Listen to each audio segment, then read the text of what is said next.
raft is in the water, approximately 10 feet from the command module.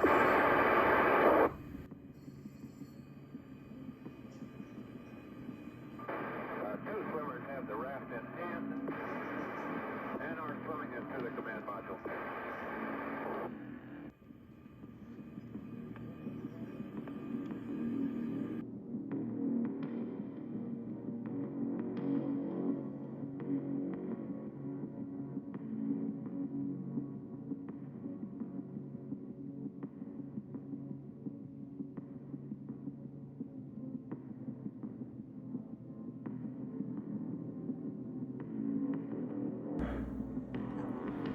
Okay, I'm Royce Taylor.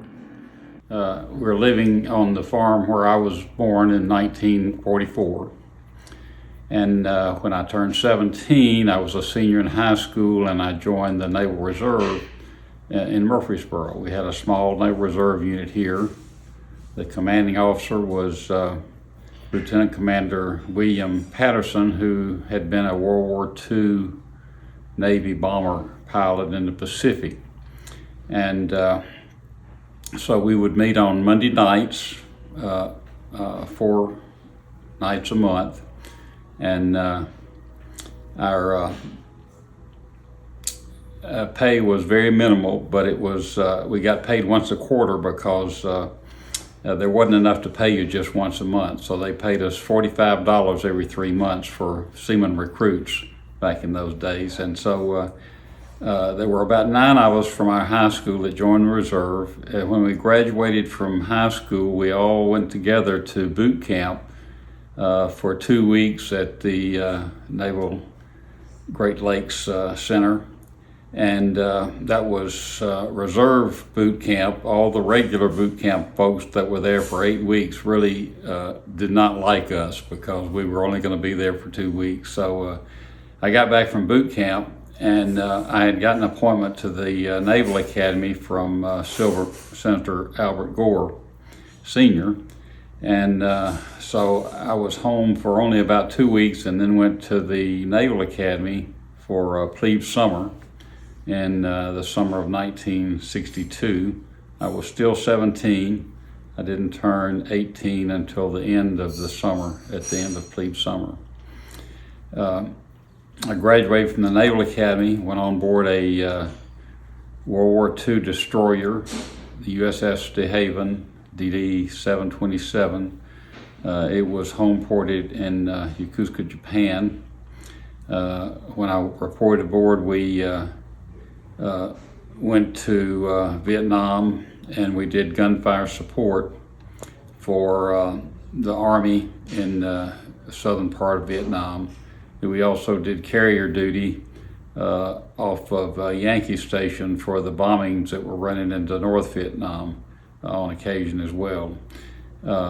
And Susan and our son were in Yokosuka. I didn't get back there until about October, and she had gotten over there in September, and I wasn't there when she arrived, so she had to make it on her own and figure things out.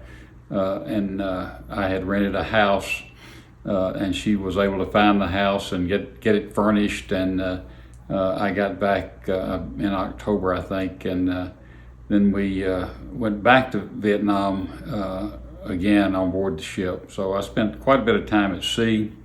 Ended up going to underwater demolition in training in January of 1968 in Little Creek, Virginia. And then I spent tours in the Caribbean with the Marines on board a LSD and landing ship dock. It was the USS Fort Snelling. And then I went to SEAL Team 1 in the summer of 1970, and took a platoon to Vietnam. I was officer in charge of a small unit in southern Vietnam in 1971. got out of the Navy in 1972 and went to law school, got back in the Navy Reserve as a cryptologic officer so I could have a pay billet here in Tennessee. I served as a commanding officer of a unit in Nashville. I then went to a unit in Dallas, came back, went to as a commanding officer of a unit in Bessemer, Alabama, and then a commanding officer of a unit in Pensacola, Florida. And in between those tours, I served on the admiral staff for our region, which was headquartered in Memphis or Millington, Tennessee, at the Naval Air Station in Millington. So I retired in 1995 as a Navy captain. And I guess as far as a story to tell, I guess the best thing to tell is about Hell Week at Little Creek. That was a big thing at the going through training at Basic Underwater Demolition School was about the 5th week. They had a evolution called Hell Week. We called it that. And it started at midnight on Sunday. And it just so happened to be the coldest cold spell they'd had in Little Creek, Virginia in years. It was 10 degrees when we started Hell Week. The instructors had been running water out in the compound to roll us around in the mud, and we got out there and it was frozen solid. They couldn't roll us around in the mud, so we went to the drainage ditches. Little Creek is sort of a swampy area, and there are drainage ditches, and we jumped out up and down on the ice in the drainage ditches until we broke the ice. And then we crawled through the ice, breaking it with our elbows. We only had on cotton fatigues, leather boots, and we had on metal helmets. We had on heavy jackets, but we were wet and cold. By daylight, we were down from about 15 officers and 60 enlisted men. We were down to 5 officers and 22 enlisted. Or 17 enlisted. There were a total of 22 of us, I think. And that was the group that made it through the rest of the week and through the rest of the training. We stayed together after that. We stayed wet and cold most of the week. We had evolutions day and night, very little sleep. We did get a few occasions where we got into warm areas. They took us to swimming pools, but the punishment for getting warm was that we would have swim races with a towel in each hand to throw in front of you and then pull it back, and then other races with a bucket pulling it between your legs. So you were always in pain. If you weren't cold, you were in pain. Sometimes if you were cold, you were in pain too. So it was a long week. We had night evolutions where we were paddling in the Chesapeake Bay in rough seas. I think the instructors got a little concerned. They kept yelling at us to stay in sight, and if you stayed in sight, there were waves breaking onto the boat, and the boat we had little rubber rafts, 7-man rafts. And I had 6 enlisted guys, and I was the coxswain of the boat. We'd have 1 officer in each boat. And the decision was made that we would get further out into the bay to get away from the breaking waves, because they were breaking on the boat, and we were getting wet and cold, and we were about to capsize, and so we had to get out where the instructors couldn't see us, but we managed to paddle out there, and we spent most of the night paddling around in the cold. When we did bring the boat ashore, we couldn't carry it. We were required to carry the boat on our heads when we were on the land. It stayed with us all week. We either were in it paddling or we carrying it around on our heads, and so we had to take our paddles and beat the boat to get all the ice off of it so we could carry it. And so it was so heavy we couldn't pick it up.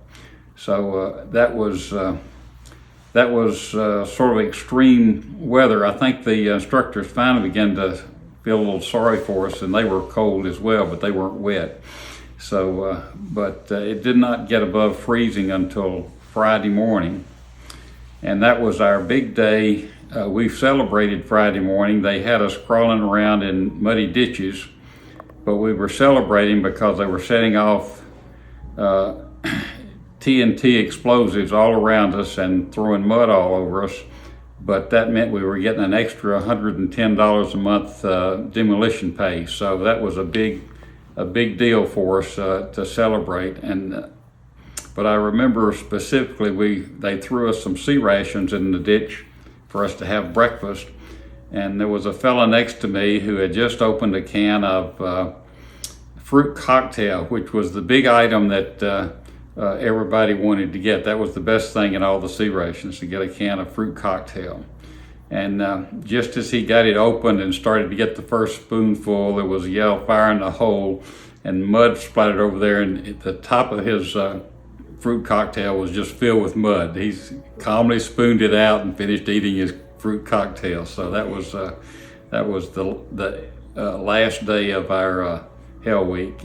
It got a lot better after that. We spent a lot more time in class, but they still ran us pretty hard until we got to graduation. We did spend a month down in the Caribbean doing heavy demolition work, where we could set off 500 pounds of explosives at one time, doing clearing beaches. So that was warm water, and we enjoyed our trip down to Puerto Rico to be able to swim the warm water. Although they did take us to Vieques one day and dropped us off on the island of Vieques and told us to swim back to Roosevelt Road. So we spent all day swimming one day. That was our longest swim. And I had a barracuda follow me most of the way, and but the other group had a hammerhead shark following them, so they swam a little faster than we did. But that's my story from the Navy. Interesting commands was while I was in UDT 22, I was assigned as Apollo 13 standby recovery officer. The moon shots landed in the Pacific, and the orbital shots landed in the Atlantic. So we were just backup in case there was some sort of launch failure or whatever, and they had to orbit and land in the Atlantic. But we went through all the training with the capsules and recovery with the ship, and it was interesting to do all that.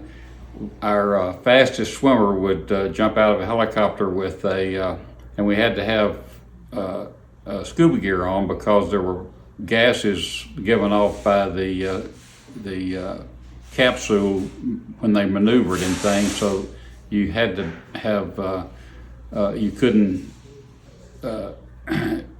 be using just air without protection.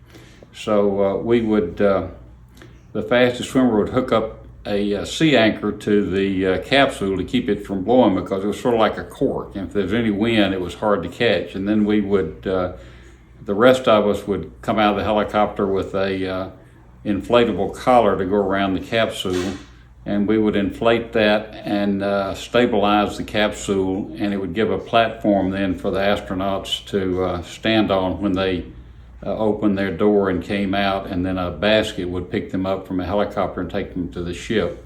And we would stay with the capsule and till the ship came along to hoist the capsule aboard. And so when we were practicing that at sea, one of my fellows, I sent him down to collapse the sea anchor, which was just a big parachute type device, and he could pull it again, go at the bottom and pull it around where we could collapse it and save it. And all of a sudden he came jumping out of the water and up on the collar, and he said, "The biggest shark I've ever seen circling that sea anchor." So I took my knife and cut the rope. I said, NASA can get us another sea anchor, I think. So we let that sea anchor go.